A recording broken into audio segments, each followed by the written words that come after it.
মধ্যপ্রাচ্যের অস্থিরতার নেতিবাচক প্রভাব পড়তে পারে দেশের রেমিটেন্স প্রবাহে। কেন্দ্রীয় ব্যাংক বলছে, সামনের দিনে প্রবাসী আয়ের গতি নির্ভর করছে মধ্যপ্রাচ্যের যুদ্ধ পরিস্থিতির ওপর। দ্রুত এই সংকট না কাটলে বাংলাদেশের অর্থনীতিতে চাপ বাড়তে পারে বলে আশঙ্কা অর্থনীতিবিদদের। বিস্তারিত ইমতিয়াজ আহমেদের রিপোর্টে।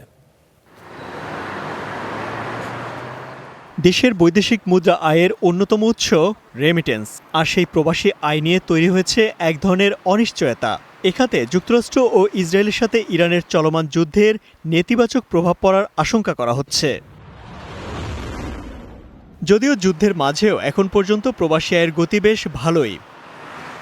সবসময় ঈদকে কেন্দ্র করে প্রবাসীরা দেশে রেমিটেন্স পাঠান অন্যান্য সময়ের তুলনায় একটু বেশি। চলতি মাসে তাই প্রবাসী আয় না কমলেও যুদ্ধ দীর্ঘস্থায়ী হলে মধ্যপ্রাচ্য থেকে প্রবাসী আয়ের গতি কমে যাওয়ার আশঙ্কা করা হচ্ছে। একটা জায়গাতে কেন্দ্রীভূত থাকার কারণে আমাদের সমস্যাটা যেটা হচ্ছে, এই যে ইরান যুদ্ধের কারণে যে অঞ্চলটা ক্ষতিগ্রস্ত হচ্ছে, এটাই কিন্তু আমাদের প্রবাসীদের প্রায় 70 থেকে 80% প্রবাসী কিন্তু এই অঞ্চলটাতে বসবাস করে।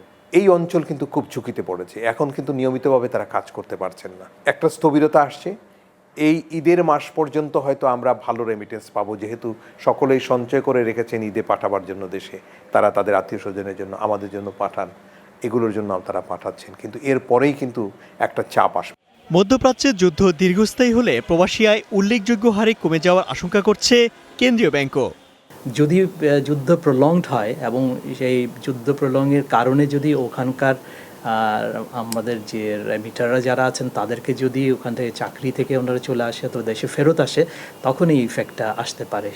অর্থনীতিবিদরা বলছেন, মধ্যপ্রাচ্য কেন্দ্রিক নির্ভরতা কমিয়ে নতুন শ্রমবাজার খুঁজে বের করতে হবে বাংলাদেশকে।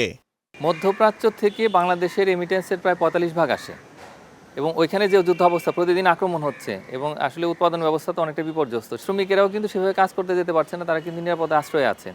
তো সব মিলিয়ে যেহেতু আসলে মধ্যপ্রাচ্যের অর্থনীতি অনেকটাই অচল, তো এই অবস্থায় আমার কাছে মনে হচ্ছে যে শ্রমিকদের বেতন দিতে পারবে কিনা, তারা যদি সেভাবে কাজ করতে না পারেন, তাহলে সেক্ষেত্রে মালিকেরা কীভাবে এই শ্রমিকদের মজুরি পরিশোধ করবেন। বাংলাদেশ ব্যাংকের তথ্য অনুযায়ী চলতি মাসের 24 দিনে দেশে রেমিটেন্স এসেছে $305 কোটি। Imtiaz Ahmed, star news, Dhaka.